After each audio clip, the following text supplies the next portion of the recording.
ప్రజల సమస్యలను సత్వరమే పరిష్కరించేందుకు అవసరమైన చర్యలు తీసుకోవాల్సిందిగా సీఎం రేవంత్ రెడ్డి అధికారులను ఆదేశించారు. డాక్టర్ బిఆర్ అంబేద్కర్ తెలంగాణ సచివాలయానికి వచ్చే ప్రజలు తమ సమస్యలను విన్నవించుకోవడానికి మంత్రుల ఛాంబర్స్ లో నిర్దిష్టమైన సమయం, ప్రత్యేక అనుమతులు కల్పించేందుకు అధ్యయనం చేయాల్సిందిగా సీఎం సూచించారు. పట్టణాల్లో, గ్రామాల్లో ప్రతి నెల మొదటి వారంలో 1 లేదా 2 రోజుల పాటు సభలు నిర్వహించి వారి సమస్యలను వెంటనే పరిష్కరించేందుకు కృషి చేస్తే ప్రజలు హైదరాబాద్ దాకా వచ్చే అవసరం తగ్గుతుందని అన్నారు. ఇందుకు గాను ప్రతి నెల 2 రోజుల పాటు పట్టణాలు, గ్రామాల్లో సభలు నిర్వహించి వారి సమస్యలు అక్కడ పరిష్కరించేందుకు అధికారులు తగు చర్యలు తీసుకోవాలని ఆదేశించారు.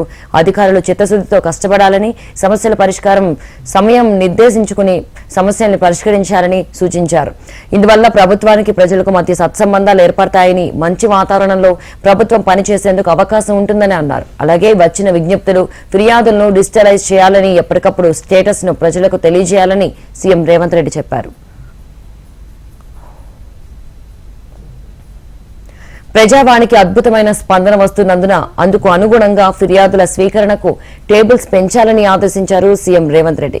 కనీస అవసరాలైన మంచినీరు, ఇతర వసతులను ప్రజలకు కల్పించాలని సూచించారు.